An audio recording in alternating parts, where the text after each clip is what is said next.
Shalom kekasih Kristus, para pendengar renungan melekat dalam Tuhan. Entah kita sebagai orang yang sudah beriman pada Yesus atau sedang mencari ketetapan iman dalam mengiring Tuhan. Hari ini mari dengarkan renungan ini sampai akhir. Saya berharap iman kita akan semakin kuat dan bagi yang sedang mencari ketetapan iman dapat menemukan kepastian iman dalam Tuhan melalui renungan ini. Mari kita berdoa. Tuhan Yesus, dalam kesempatan yang indah pada hari ini, kami mau membuka hati dan pikiran kami untuk diisi dengan kebenaran firman-Mu, agar firman-Mu membuat iman kami semakin kuat dan bahkan membawa kami semakin mengenal dan memiliki ketetapan iman di dalam kami mencari kebenaran. Tuhan, bukakan hati dan pikiran kami. Maka dari itu Tuhan berbicaralah lewat renungan pada hari ini, agar renungan firman Tuhan menjadi sesuatu yang khusus untuk kami, sehingga kami dapat mengenal Tuhan dan menerima satu kebenaran dalam iman percaya kami. Kami mengucap syukur. Inilah doa dan permohonan kami dalam nama Tuhan Yesus kami berdoa. Amin. Melekat dalam Tuhan bertema mengapa Yesus mati di salib. Firman Tuhan terdapat dalam Filipi 2 ayatnya yang ke-8. Demikian firman-Nya. Dan dalam keadaan sebagai manusia, ia telah merendahkan dirinya dan taat sampai mati, bahkan sampai mati di kayu salib. Kekasih Kristus, jaminan keselamatan dalam keimanan kita ada pada Yesus Kristus. Secara sederhananya, tanpa kematian Yesus di kayu salib, tidak seorang pun akan memperoleh kehidupan yang kekal. Yesus dalam Yohanes 14 ayat 6 mengatakan, "Akulah jalan, kebenaran, dan hidup. Tidak ada seorang pun yang datang kepada Bapa kalau tidak melalui aku." Dalam pernyataan ini, Yesus menjelaskan alasan untuk kelahiran, kematian, dan kebangkitannya, yaitu untuk menyediakan jalan ke surga bagi umat manusia yang berdosa, yang tidak akan pernah bisa ke surga dengan usahanya sendiri. Sebagaimana tertulis dalam Efesus 2 ayat 8, "Sebab karena kasih karunia kamu diselamatkan oleh iman. Itu bukan hasil usahamu, tetapi pemberian Allah." Kematian Yesus di kayu salib merupakan anugerah atau kasih karunia bagi kita yang percaya padanya. Tetapi kematian Yesus di kayu salib sejak zaman Yesus, banyak orang mempertentangkan akan kematiannya dan kebangkitannya dari antara orang mati. Permasalahan yang menjadi pertanyaan bagi non-Kristen pun memberikan nasihat kepada pengikutnya agar mencari jawabannya dalam Alkitab. Hal itu tertulis dalam kitab mereka, dan Alkitab menjelaskan bahwa Yesus mati bagi dosa-dosa kita sebagai manusia. Pernyataan ini tertulis dalam 1 Korintus 15 ayat 3-4.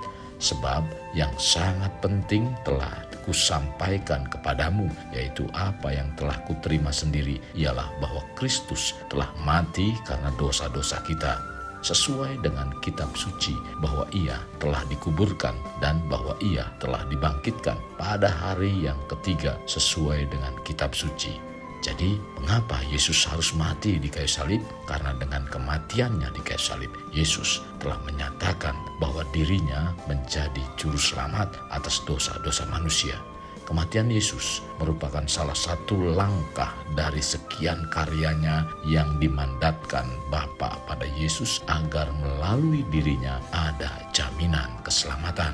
Kekasih, tentunya kematian Yesus di kayu salib ada dasarnya. Mengapa terjadi demikian? Pada saat awal, Allah menciptakan dunia dan manusia dengan sempurna. Namun, ketika Adam dan Hawa melanggar perintah Allah, Allah harus menghukum mereka. Seorang hakim yang membebaskan pelanggar hukum bukanlah hakim yang baik. Demikian pula rasanya tidak adil kalau Allah mengabaikan dosa. Mati dalam neraka merupakan hukuman yang adil bagi dosa, sebab upah dosa ialah maut. Tetapi karunia Allah ialah hidup yang kekal dalam Kristus Yesus Tuhan kita, tercatat dalam Roma 6 ayat 23.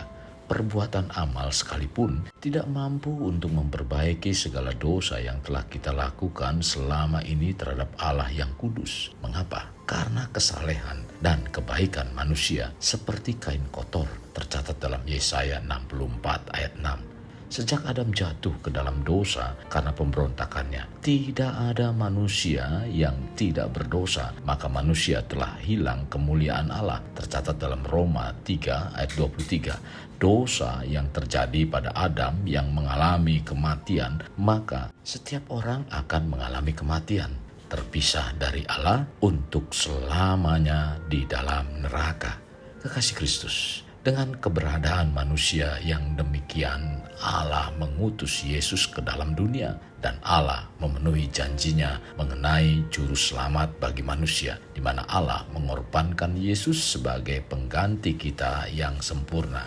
Dia menanggung hukuman yang sepantasnya kita tanggung, yaitu kematian. Dia yang tidak mengenal dosa telah dibuatnya menjadi dosa karena kita, supaya di dalam Dia kita dibenarkan oleh Allah. Tercatat dalam 2 Korintus 5 ayat 21. Oleh karena itu, Yesus lebih dari sekedar seorang nabi, karena Allah telah membuat Dia menjadi juru selamat dan Tuhan, supaya dalam nama Yesus bertekuk lutut segala yang ada di langit dan yang ada di bumi, dan segala lidah mengaku Yesus Kristus adalah Tuhan. Tercatat dalam Filipi pasal 2 ayat 6 sampai 11. Yesus harus mati karena manusia tidak bisa masuk Firdaus atau surga dengan amal ibadah kita sendiri. Ingat, Allah yang suci tidak dapat membiarkan dosa sekecil apapun tidak dihukum. Jika kita harus bertanggung jawab dosa kita sendiri, kita akan menderita di dalam neraka. Puji Tuhan, Allah memegang janjinya dengan mengutus dan mengorbankan sang pengganti yang akan menanggung dosa orang-orang yang percaya kepadanya.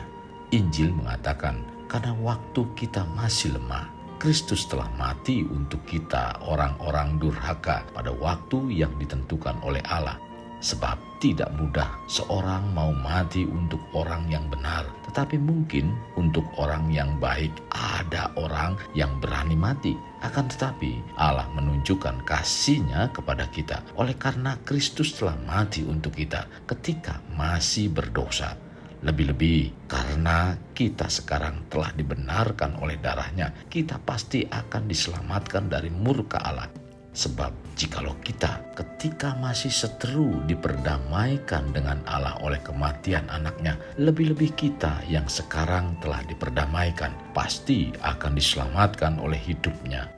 Dan bukan hanya itu saja, kita malah bermegah dalam Allah oleh Yesus Kristus Tuhan kita, sebab oleh Dia kita telah menerima pendamaian itu. Tercatat dalam Roma 5 ayat 6 sampai 12.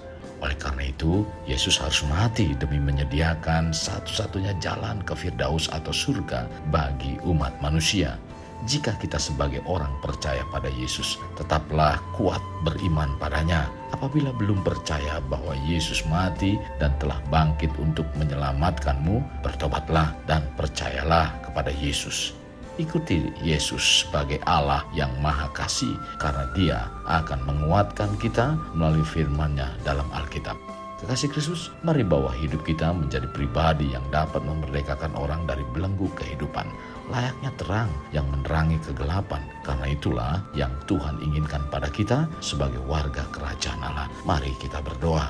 Tuhan Yesus, kami naikkan syukur kepadamu lewat kebenaran firman yang disampaikan melalui renungan pada hari ini. Kami sangat diberkati karena firman-Mu mengajarkan kepada kami tentang kematian Yesus Kristus di kayu salib. Mengapa Yesus mati di kayu salib? Karena dengan kematian Yesus kami diselamatkan. Engkau menjadi juru selamat untuk kami yang berdosa itu.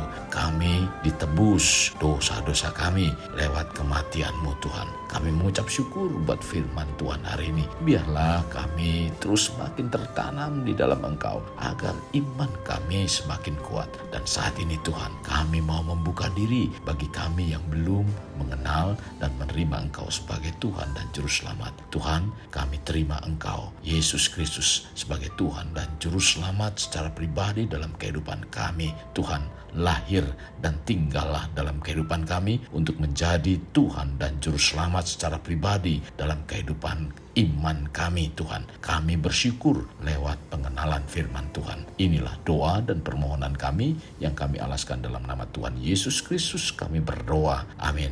Kasih Kristus, mari kita akhiri dengan mengedahkan kedua tangan kita.